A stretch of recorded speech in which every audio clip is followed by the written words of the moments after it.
Some days, the mind feels heavier than the day itself. Not because life is hard, but because your thoughts won't let you rest. No one sees them. No one hears them. But they drain you more than any argument, failure, or loss ever could. Overthinking doesn't announce itself loudly. It doesn't knock on the door. It slips in quietly late at night, during long walks, while staring at the ceiling, or when your phone is finally put down. It starts with a simple thought. Did I say the wrong thing? Why didn't they reply? What if I fail? What if I succeed and still feel empty?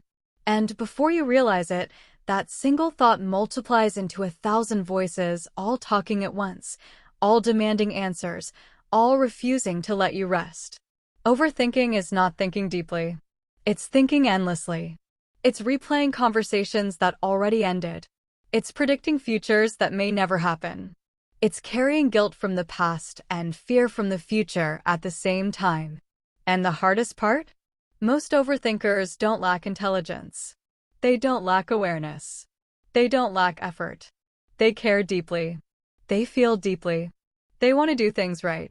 But instead of protecting them, their mind turns into a prison.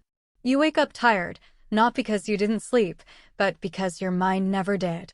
You try to be present, but your thoughts keep pulling you away. You want peace, but your mind keeps asking for certainty. And here's the truth we don't talk about enough. Overthinking is often mistaken for responsibility, for preparation, for wisdom. But in reality, it's fear wearing the mask of intelligence. Fear of making the wrong choice. Fear of being misunderstood. Fear of being judged. Fear of losing control. Today's episode is not about stop thinking because that's impossible. It's about learning how to think without letting your thoughts control you. It's about creating space between you and your mind. It's about understanding why overthinking happens and how to gently step out of it. Not through force, not through pressure, but through awareness, compassion, and practice. If you've ever felt trapped inside your own head, if you've ever wished for just one moment of mental silence, if you've ever felt exhausted by thoughts no one else can see, this episode is for you. Take a deep breath. You don't need to fix your life today. You just need to listen. Overthinking is not the mind being broken. It is the mind trying to protect you in the only way it knows how. At some point in your life, thinking more may have helped you avoid pain, embarrassment, or failure. So your brain learned that thinking equals safety. The problem begins when that survival mechanism becomes your default mode, even when there is no real danger.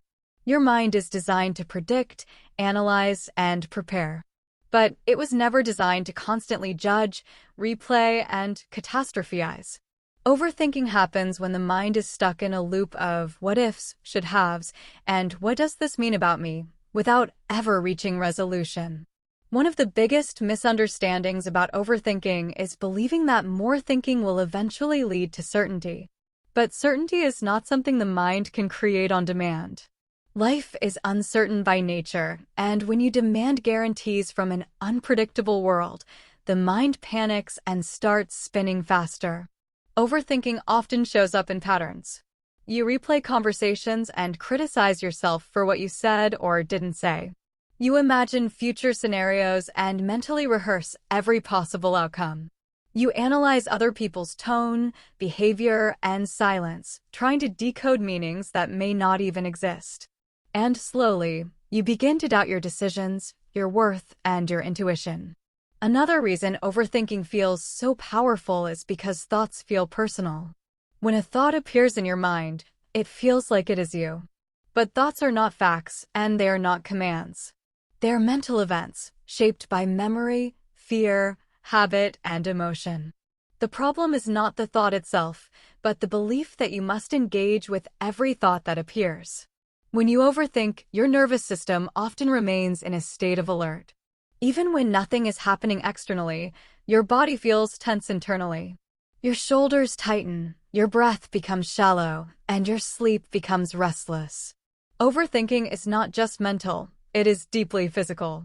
Many people try to escape overthinking by distracting themselves, staying busy, scrolling endlessly, or avoiding silence. But avoidance only postpones the moment when the mind demands attention again. True relief comes not from running away from thoughts, but from learning how to sit with them without getting lost inside them.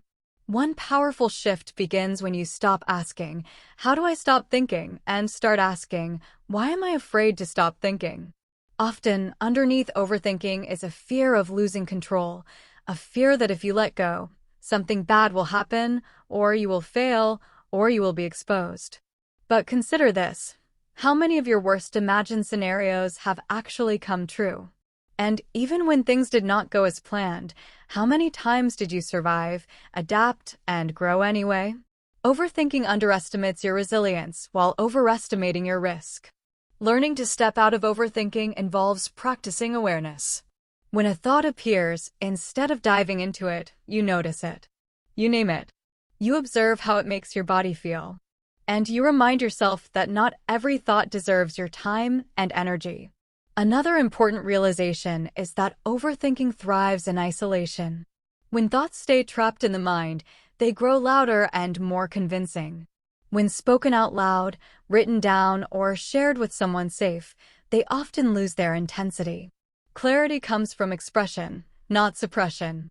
Overthinking also feeds on self-judgment. The more you criticize yourself for overthinking, the more tense your mind becomes. Compassion is not indulgence, it is regulation. When you speak to yourself with patience, the mind slowly learns that it does not need to stay on high alert. Stopping overthinking is not about becoming careless or passive. It is about learning discernment. It is about knowing when thinking is useful and when it becomes harmful. It is about trusting that you can handle life as it unfolds, without mentally living it 100 times in advance. There often comes a quiet moment when you realize that overthinking has cost you more than it has protected you. Maybe it stole your sleep.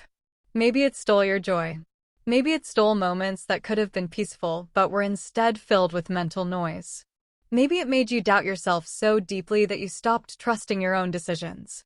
You realized that while you were busy analyzing life, life was passing by. There is grief in that realization. Grief for the time lost, for the peace you deserved, for the version of you that just wanted to feel okay without having to earn it through endless thinking. And that grief deserves to be acknowledged, not rushed away. Many people reach a breaking point where they realize that thinking more is not the solution. That moment can feel scary, because letting go of overthinking feels like stepping into the unknown without armor. But overthinking was never armor. It was weight.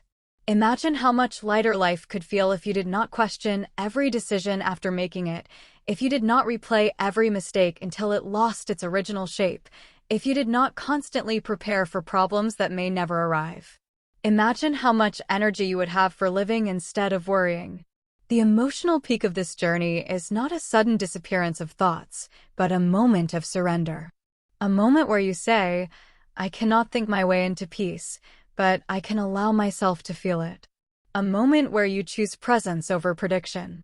You begin to realize that peace does not come from having all the answers, but from trusting yourself to respond when answers are needed. You begin to realize that rest is not something you earn after solving everything, but something you need in order to live well. There is a profound freedom in admitting that you do not need to figure everything out right now. That freedom does not make you irresponsible. It makes you human. It reconnects you to your breath, your body, and the present moment where life is actually happening. At this stage, you start noticing small shifts. You pause before spiraling. You catch yourself before replaying. You choose silence instead of noise. You forgive yourself faster. You breathe deeper. These are not small victories. They are signs that your nervous system is learning safety again. You are not broken for overthinking. You are learning how to come home to yourself. Stopping overthinking is not a destination you arrive at one day and never leave. It is a daily practice, a series of gentle choices, a commitment to noticing when the mind pulls you away and lovingly bringing yourself back. Here you are not trying to control your thoughts, but to build a kinder relationship with your mind. Start by creating small moments of stillness, even if they feel uncomfortable at first. Start by questioning thoughts that make you anxious instead of automatically believing them. Start by reminding yourself that you have survived uncertainty before. Choose one practice that grounds you, whether it is breathing, walking, journaling, or simply sitting without distraction. Choose to respond to yourself with compassion instead of criticism. Choose to trust that clarity comes with time, not force. When your mind begins to race, remind yourself that you are allowed to pause. You are allowed to not know. You are allowed to rest. Life does not require you to be mentally prepared for every possibility. It asks you to be present for what is real.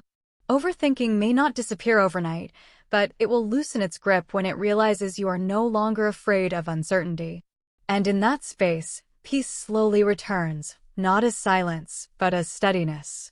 Let this be the moment you stop carrying thoughts that were never yours to hold forever.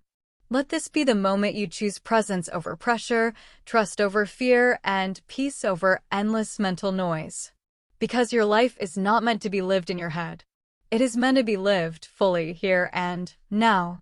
If this episode gave you a moment of clarity and calm, consider sharing it with someone who might be carrying too much in their mind right now. Sometimes the simplest conversations begin with pressing share.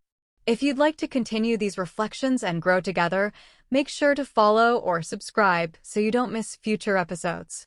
Until next time, take a deep breath, trust yourself a little more, and remember that peace begins the moment you stop fighting your own mind.